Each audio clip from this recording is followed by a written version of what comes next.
All right, so let's get into a little comparison here. I've got the old style RCBS Chargemaster 1500. They've come out with a couple of new models since this one, but this is what I've got. And I used this thing for quite a while, and more recently, I got the AutoTrickler V4 over here to the left, and so we'll look at it. Show you, there it is. I apologize, I know there's a lot of mess around here, but there's the AutoTrickler V4 on top of a A&D FX120i. Very, very nice scale and very nice powder dropper there. And so I kind of wanted to look at these two side by side and just do a little evaluation to see, is it really worth spending all the money on this type of setup, because this is, I don't know, $1,000 or more to get an AutoTrickler and the FX120 versus this, which again, the newer versions, I think anywhere from $250 to $400 or $500, depending on which version you get. And so two different tests I want to know: accuracy, consistency of powder drop. So whenever this thing does a charge, does it match the weight of the better scale, and what the variance of the drops, charge weight kind of variance. And then I also want to know, how long does this thing take to drop versus this? And it's going to be a very simple test. It's not going to be exhaustive. I'm only going to try one type of powder because it's the one that I care about the most as far as accuracy.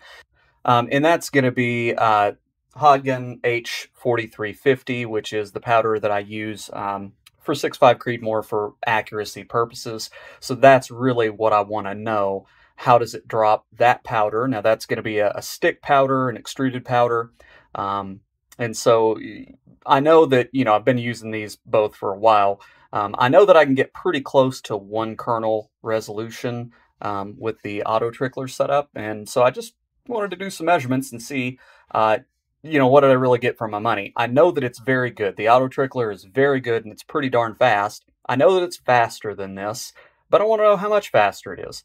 And I want to know, is it really that much more accurate and consistent than the older RCBS unit that I had, just to see kind of what did I get for my money. And this can maybe help somebody else who's in this same situation, because at the end of the day, honestly, I'm not really convinced that it's worth it for most people to spend the money on the AutoTrickler style setups. They're really expensive, and I think that the RCBS, my expectation before I've done this test is that this will actually hold up pretty darn well. Now, this is not a bone stock unit. You can see I do have the little McDonald's straw tube down here, and I have tweaked the internal settings, and I cannot remember what I changed. It's been too long ago. But it has some small tweaks to it. So that said, yeah, it's not bone stock, but this is what I use, so that's really the comparison that I care about. And at least you'll know that this is, at the best, something that the RCBS units are capable of. So the first thing I need to do, get this thing turned on. Now with the FX120, they recommend having it on for a half hour to warm up. I am in a climate-controlled room. This is an air-conditioned room. This top is pretty darn solid, so it's not perfect. It's not on a granite slab or anything, but it's good enough for my purposes because I'm not that fancy. So let's go ahead and get this thing calibrated. All right, so we should be calibrated now, and if I put the tray on, measures 155.3. and over on the FX, 155.34, and so this one gives you another digit resolution over here. So, all right, so there we are. We're ready to go. Let me make sure that I've got everything closed. And we're going to start off, I think the thing that I care most about is accuracy. So let's go ahead, and I'm going to fill this thing up with powder. Okay, so now I need to, I'm going to set this thing and I'm going to work on about 41 grains because that is what I tend to use. Get it going here. I'm going to throw away this first one just because it was priming the tube.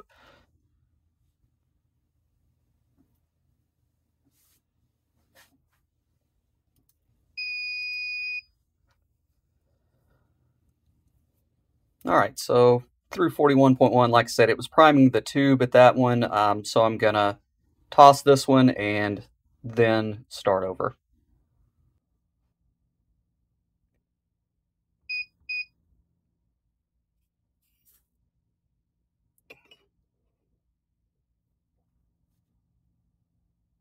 Okay, so now that it's had some warm up, I've thrown a couple shots, so now let's check it. So there we go, enter. And this will be a fresh series now that it's all primed and ready to go.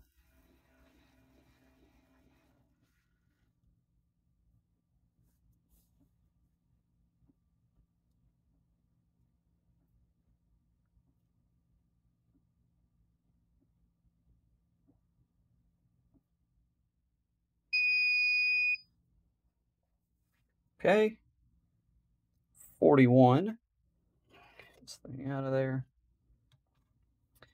And over here we see 41.06.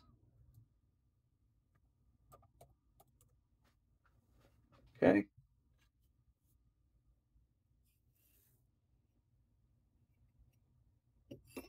Oh, a little off there. Go.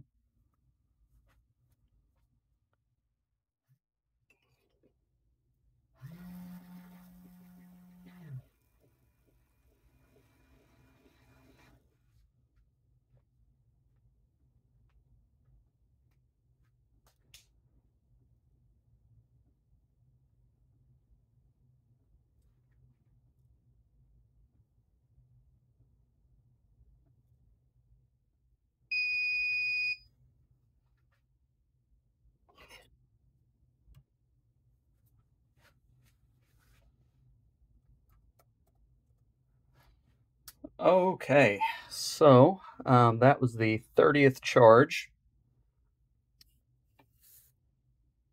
Put that down. All right. So what did we come up with?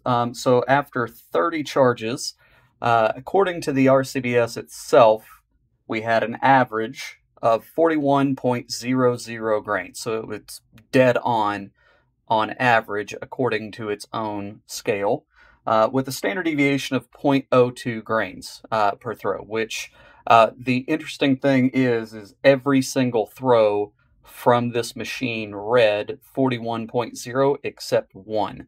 There was exactly one overthrow that the machine itself knew that it had thrown too high. Otherwise, it was 41.0 every time. So 29 times out of 30, the machine thought it had done a perfect throw. Now, weighing them on the FX120, it had a mean of 41.0.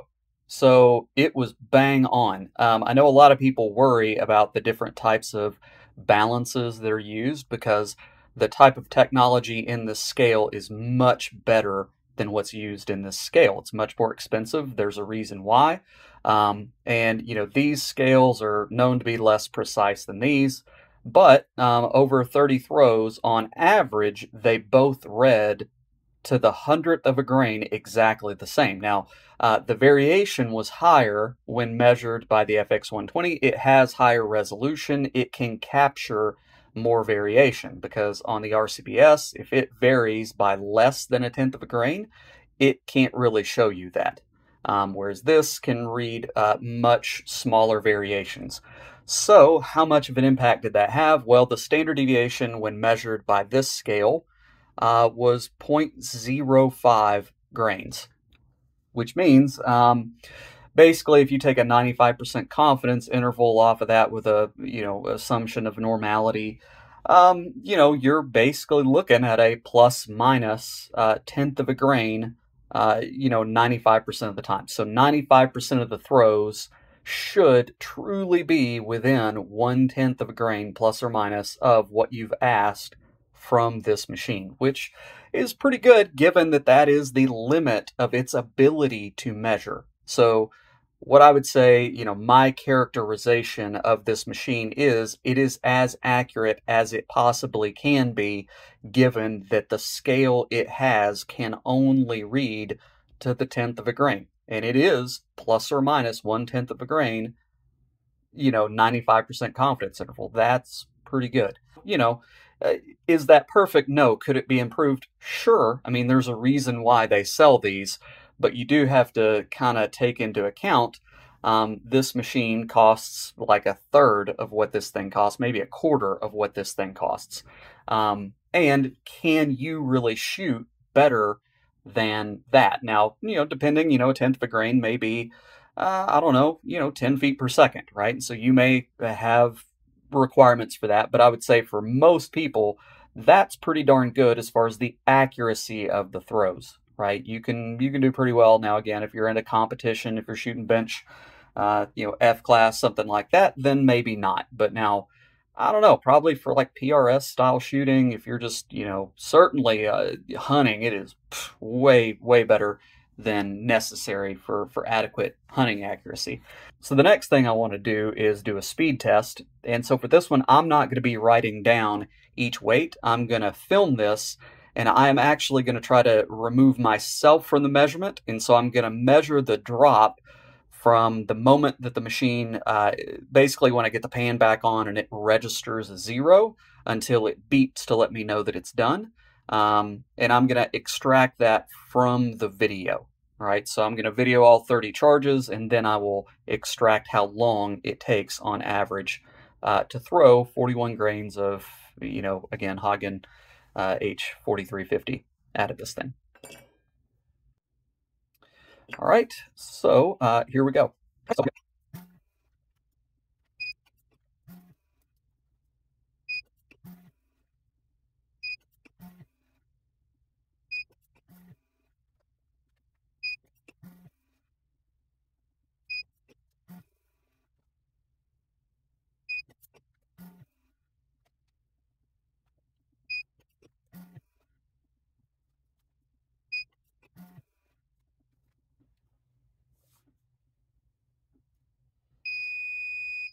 All right, so that was the 30th. We're at a little over 15 and a half minutes, so about 31 seconds per drop, but that was with me dropping it.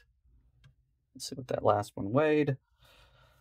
41.08, so again, it's a little over. It's not perfect, but it's, less than a tenth of a grain off, so that's not shocking given the precision of the scale.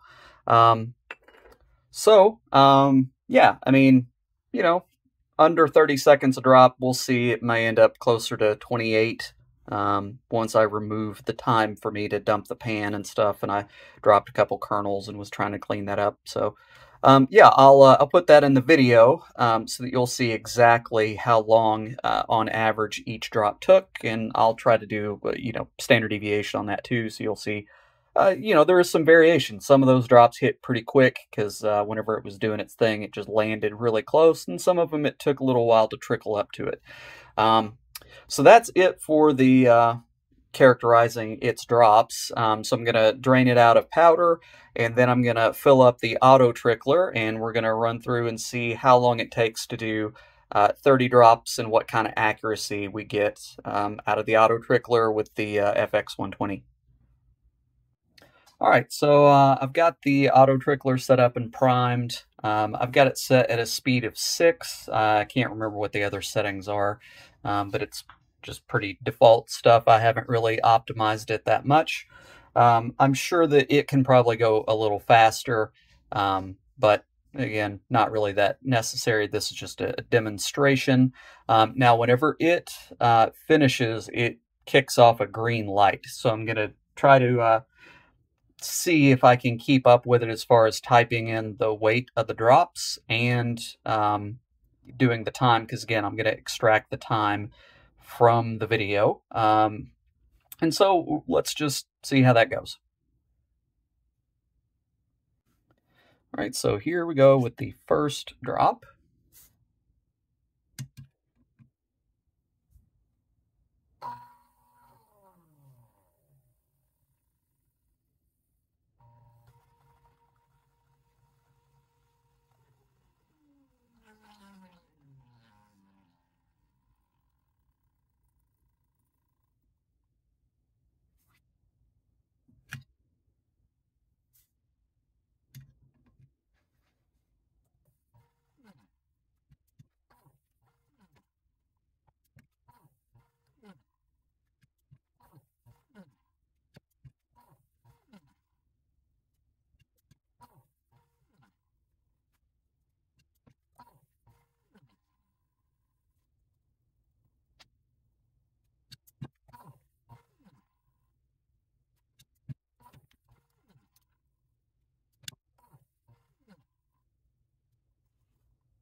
All right, so this is going to be the last throw. Remarkably similar on the time, because we're at about 15.5 minutes right now. So not really any faster. Now I do think you can tune this thing. Let's see if it goes. It's going to try to get that last kernel. You can probably tune and play with the settings to make it a little faster. There it is, 40.98. And so you could probably speed this up a little bit. You can, again, you know, I mentioned I tweaked the RCBS stuff just a tad too. And what's interesting about the AutoTrickler is where it loses time, because it's really fast to get pretty close. It's looking for that last grain of powder where it really slows down. And so some tweaking on that, because on this stick powder, the way it trickles can be a little weird. And if you look up a lot of the reviews and stuff online, one of the complaints is tendencies to overthrow and how this small tube kind of trickles. But overall, you know, again, similar speed.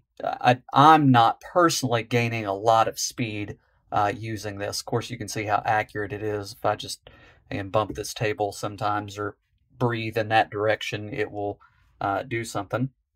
It's also trickled a little bit just as it reads high and low and stuff. But drift-wise, I measured similar drift. So I, haven't done the stats, but I'm guessing that the drift on these machines that I measured is probably just not statistically significant at all. So it's probably not even worth paying attention to, which means since the drift is pretty similar and probably insignificant, I really don't worry about drift when it comes to the RCBS stuff, even though that's one of the knocks, supposedly, is that it will drift over time. But in my measurements, there's not really a lick of difference between these two in drift. There's not really much difference between them in time. So what's the advantage of this? Well, it can measure much more precisely, and it does. The standard deviation here, so I ended up with an average throw of 41.00. So again, dead on 41 grains, which is what I asked for on average. Standard deviation of 0.02, which is the resolution of the machine. So again, 95% confidence interval there says that you should be plus or minus 0.4 of a grain, within a half a grain plus minus 95 out of 100 times. The highest throw that I measured was 41.06, so a little outside that band.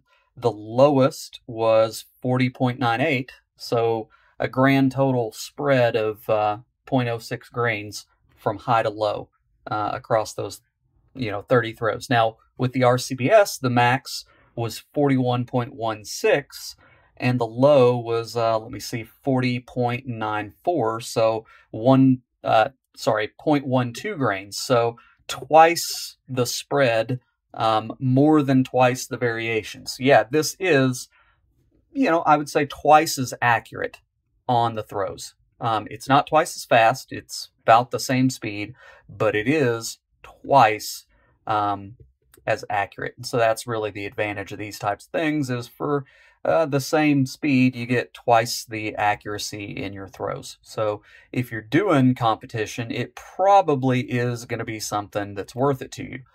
If you're not, I'd say it may not be worth it. Now, so I'm going to go through the videos and I'll put up exactly the time on average for each of these machines. But again, just going off of gross time, including my powder dropping, there was maybe a second difference between them, maybe a couple of seconds difference between them. So sure, maybe you can tweak it to get it faster. But again, even if you're saving 10 seconds a throw, yeah, on 100 rounds, you're going to save a couple of minutes waiting on powder, but that's really not that big a deal. Accuracy is really what you're getting. But again, you're paying 3 or 4 times as much for this thing to get twice as much accuracy. Whether you really need that much accuracy, that's for you. But I would say it's a real trade-off to consider. People like to poo-poo on the RCBS stuff for the other powder droppers, but these AutoTricklers are great, but I mean, they're not going to change the world for you. That variation in powder is not going to amount to a ton of variation in your velocity. A little bit, it does matter. I'm not saying it doesn't, but you just really got to sit down and think, you know, is that money spent there really getting value, or could you spend that money on ammo and practice? Could you spend that money on, you know, better components, you know, spending the money on better brass, spending that money on, you know, nicer press, I don't know, better dies, better, I don't know, just different stuff, you know, nicer primers, because that's expensive, getting bench rest instead of regular primers. I don't know, maybe that doesn't make a difference either, but, you know, it's just something to think about. You know, if you're talking about an extra $600 or $700 for this sucker, maybe more, that's a whole lot of other stuff. You know, that's a lot of ammo, that's a lot of time at the range, that's another barrel. You know, so think about it before you you drop your money on these. They're nice. I like mine. I'm not getting rid of it, but you know, it ain't magic. It's not magic.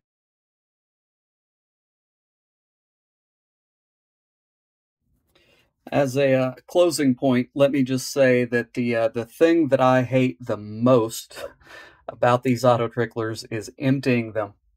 They're so poorly designed, and I mean, they're not. I'm not going to try to knock the guy who makes them, but man, they drive me crazy because you got to try to take this thing off. And it's a little sticky. That's fine. That's, you know, it's on there good. Come on. All right, so that's great. That little design there, I got no beef with that. That works fine. But now at this point, getting the rest of this out of here, look at this. You got powder up in here, right? Your tubes are full of powder, and so you've got to drain all this. So the way they do it is they've got these little plexiglass deals, but in the back too. So let me spin this thing around. I'll do my best to do this without spilling anything. All right, so what I'm going to do is I'm going to disconnect. And, you know, part of it is maybe the way I've got it set up, and, you know, I've got it up against a wall here, but let me get a funnel, put in my powder. So here's the trick. I'm going to try to pick this thing up, spin it around, and look at this. Right, this is what they expect to empty this thing. You have to put this here, and then I'm going to open this. Right, but this thing, look, if I drop it, it's not really held in, and you got to kind of meter this. Again, maybe I could get a better funnel for sure. As a matter of fact, close that, get a different funnel. Got a little last charge there. This funnel's got a little bit bigger hole in it. So there you go. That is what I would say is the worst aspect of the design of these auto tricklers, is the way the powder drains and gets in and out. That's, if I had a big complaint, that is my biggest complaint. They work, they're fast, they're accurate, but man, emptying that thing, I basically almost never do it without dropping a grain or two or a few somewhere. All right, that's it. That's my bitch. I'm done. So anyway, that'll wrap up this video. I hope it was useful for you. You know, if you got any questions, just leave me a comment down below and I'll get to it when I can. Thanks.